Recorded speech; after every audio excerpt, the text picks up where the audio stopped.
Assalamualaikum warahmatullahi wabarakatuh. Perkenalkan kami dari kelompok 2, mata kuliah Psikologi Perkembangan dan Teori Belajar dengan dosen Dr. Abdul Malik Karim Amrullah MPDI. Kelompok 2 beranggotakan Muhammad Akil Nur Al-Farabi, Husna Nur Lailatus Solihah, Ahmad Hozin Soleh, Duriyatul Husniyah, dan Salsa Amanda Sabela. Kami di sini akan menjelaskan tentang aspek-aspek serta faktor-faktor yang mempengaruhi perkembangan dalam belajar.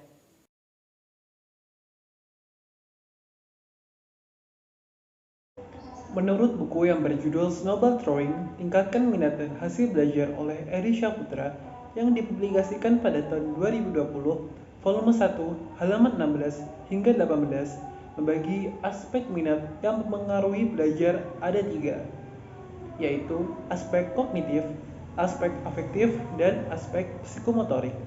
Berikut ini aspek-aspek yang mempengaruhi minat belajar, yaitu yang pertama, aspek kognitif. Aspek kognitif didasari pada konsep perkembangan di masa anak-anak mengenai hal-hal yang menghubungkannya dengan minat. Minat ini berpusat seputar apakah hal yang diminati akan menguntungkan dan mendatangkan kepuasan.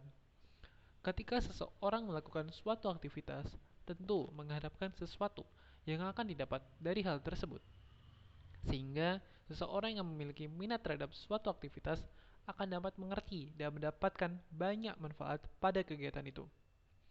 Jumlah waktu yang dikeluarkan pun harus berbanding lurus dengan kepuasan yang diperoleh dari suatu aktivitas yang dilakukan, sehingga suatu aktivitas tersebut akan terus dilakukan.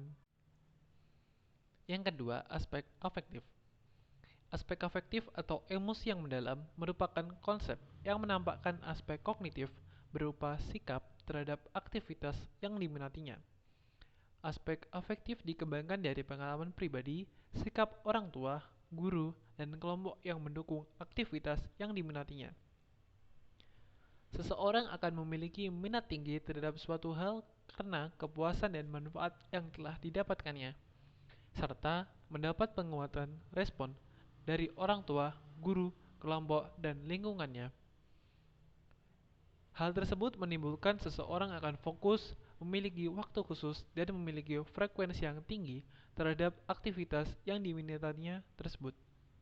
Dan aspek yang ketiga adalah aspek psikomotorik. Aspek psikomotorik.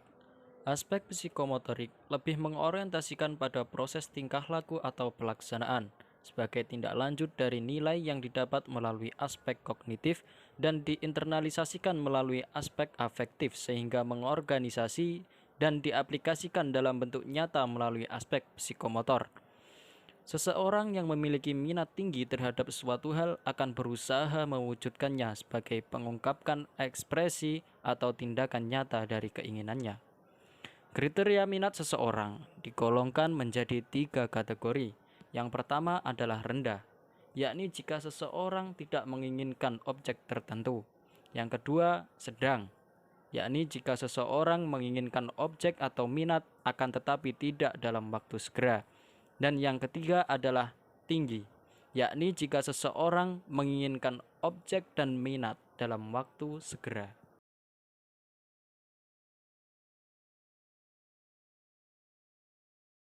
Menurut buku yang berjudul Membongkar Psikologi Belajar Aplikatif karya Enjang Idrus yang diterbitkan pada tahun 2018, vol 1 halaman 58 sampai 62. Faktor yang memengaruhi manusia dalam belajar itu ada dua. Yang pertama yaitu faktor internal. Faktor internal merupakan faktor yang berasal dari dalam diri manusia. Faktor internal ini terbagi menjadi tiga. Yang pertama, hereditas. Yang kedua, intelijensi atau biasa disebut dengan kecerdasan. Dan yang ketiga yaitu bakat. Berikut ini pengertian dari macam-macam faktor internal. Yang pertama yaitu hereditas. Hereditas merupakan faktor utama yang dibawa oleh anak sejak lahir sebagai warisan dari orang tua melalui gen dan kromosom. Karena genetika sangat memengaruhi manusia dalam belajar. Berikut ini faktor-faktor genetika, yaitu faktor biologis pembawaan dari orang tua, karakter personal, dan kondisi fisik dan mental seseorang. Yang kedua yaitu intelijensi. Intelijensi dapat diartikan sebagai kecerdasan manusia. Kecerdasan merupakan kemampuan untuk menyesuaikan diri dalam mencapai tujuan secara terarah, berpikir secara baik, dan bergaul dengan lingkungan secara efisien. Sedangkan pemahaman nafisme beranggapan bahwa intelijensi merupakan bawaan dari gen dan kromosom sejak lahir sebagai warisan dari orang tua. Berbeda dengan pemahaman empiris bahwa kecerdasan ditentukan oleh pengalaman, latihan, dan pendidikan. Sedangkan pemahaman konvergensi merupakan sebagai sebuah penengah dari kedua aliran itu, bahwa kecerdasan dan kemampuan dipengaruhi oleh dua faktor, yaitu faktor internal dan eksternal, yang saling melengkapi.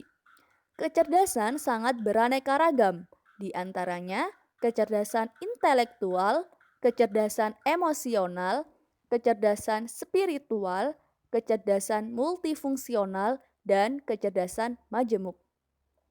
Yang ketiga yaitu bakat.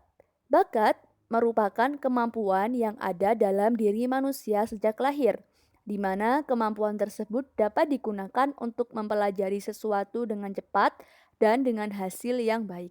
Setiap orang memiliki bakat yang berbeda-beda, seperti melukis, menyanyi, dan menari. Yang kedua ialah faktor eksternal. Faktor eksternal ialah faktor yang berasal dari luar diri anak yang berpengaruh terhadap kemandirian belajar anak.